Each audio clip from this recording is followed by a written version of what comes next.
What if everything we've been told about autoimmunity is wrong? I'm Elizabeth Yarnell. After awakening partially blind one morning in 1999, a doctor told me my multiple sclerosis would put me in a wheelchair within 10 years. I refused to accept that as the end of the story, so I started investigating. Welcome to the Inflammation Investigator, the podcast that uncovers the inflammation lurking underneath your ailments. Because autoimmune and chronic conditions should not be viewed as death knells when they are actually alarm bells. I'm a traditional naturopath and founder of the Inflammation Academy. And in 2 episodes every week, we dig into what conventional medicine might be missing. If you're living with chronic or unexplained symptoms, this investigation is for you. Your body has been trying to tell you something. Let's start listening.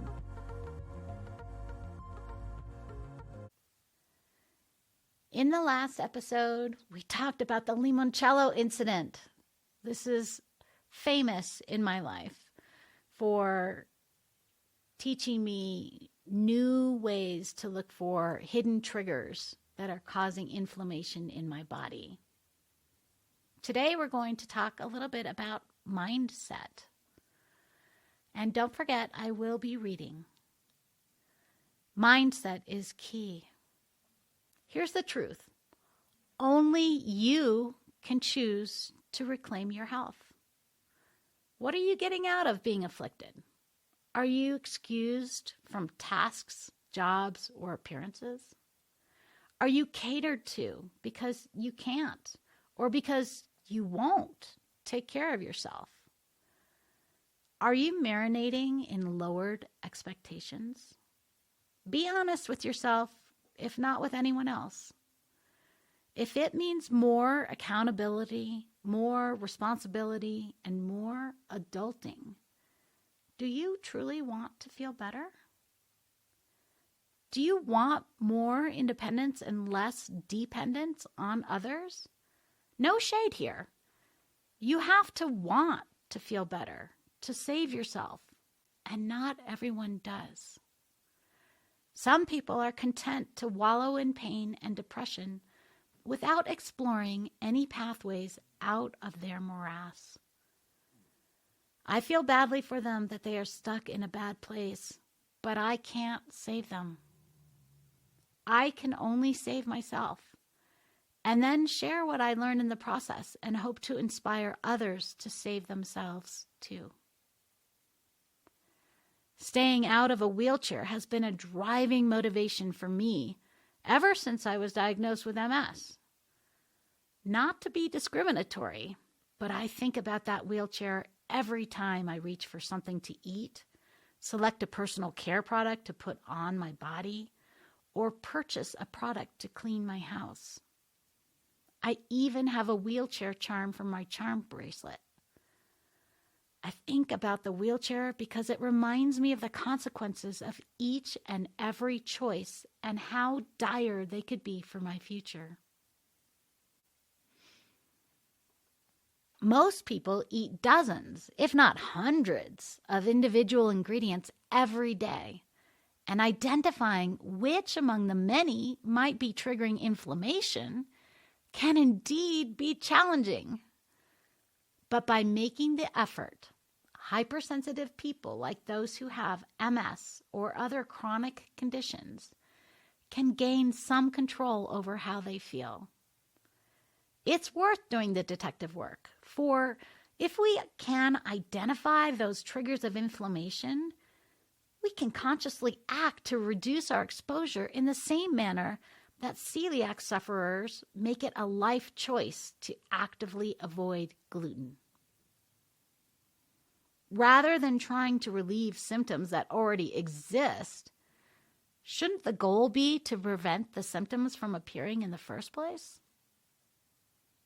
My neurologist dad says that the brain is remarkable in its ability to adapt and change and heal itself. As we've discussed, Neurologists call this phenomenon neuroplasticity. Remember that neuroplasticity essentially means that the brain is able to create new neural pathways to replace ones damaged by injury or inflammation. In other words, it's possible for the brain to reroute signals to go around scar tissue and thus reestablish motor or sensory functions. My father has witnessed amazing cases of brain regeneration and neural recovery during his more than 50 years of practicing neurology. The brain wants to heal itself, but bodies can only heal in the absence of inflammation.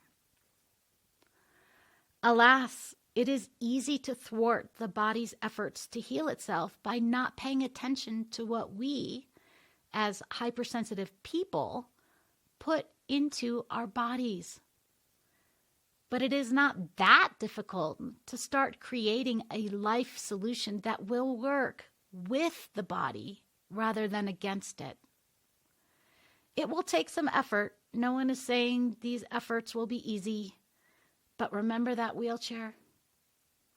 At the end of the day, it is up to each of us to do our own detective work to identify and remove our own inflammatory triggers in order to give our brain and body the best chance to heal and thrive.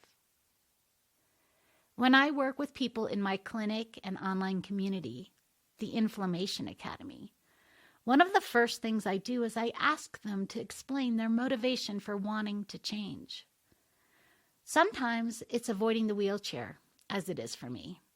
But it could be as personal as dancing at my daughter's wedding, or making sure I can be an active parent for my child, or not wanting to be a burden on my spouse. But whatever your personal driver, we each experience chronic symptoms that have landed us here in the realm of the autoimmune. Whether constant, persistent, or sporadic, the symptoms are clues of inflammation.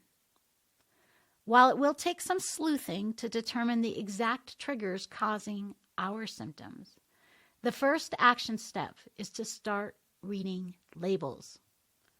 You may be surprised to learn what is inside your familiar foods and drinks that could be keeping you in a disabled state. My client Cheryl shares that she used to have stomach aches all the time, and it turns out that she was very highly reactive to wheat, which, as she says in her own words, was her favorite food group of cookies and sandwiches. She says she also had a lot of phlegm and clearing of her throat because she was very reactive to cow dairy. She wasn't sleeping very well, but once she changed her diet with a targeted dietary plan, all that changed. She says, I've learned to like new foods that I never would have thought of trying before. Tune in to the next episode where we go through a case study of one of my clients who went from a wheelchair to a walking professional. Tune in then. And that's another case filed on the Inflammation Investigator. Remember, every symptom is your body's way of communicating. We just need to learn the language. If today's episode sparked something for you, I want to hear about it. Share your own investigation discoveries with me on social media at Elizabeth Yarnell, or find me at elizabethyarnell.com. Your experience could be exactly what another listener needs to hear. And make sure you're subscribed so you never miss an episode. And here's the thing about investigations. They work best when you're not going it alone. If this podcast is helping you uncover the answers you've been searching for, please like, rate, subscribe, and review. and share it with someone who needs to hear this message. As a new podcast, these actions mean more than you know. Want to dive deeper into your own inflammation investigation? Head over to inflammationinvestigator.com, where you can take my free inflammation quiz to uncover which hidden triggers might be affecting your health. Until next time, this is Elizabeth Yarnell, your inflammation investigator, reminding you that the solutions to your health issues are out there. Let's find them together.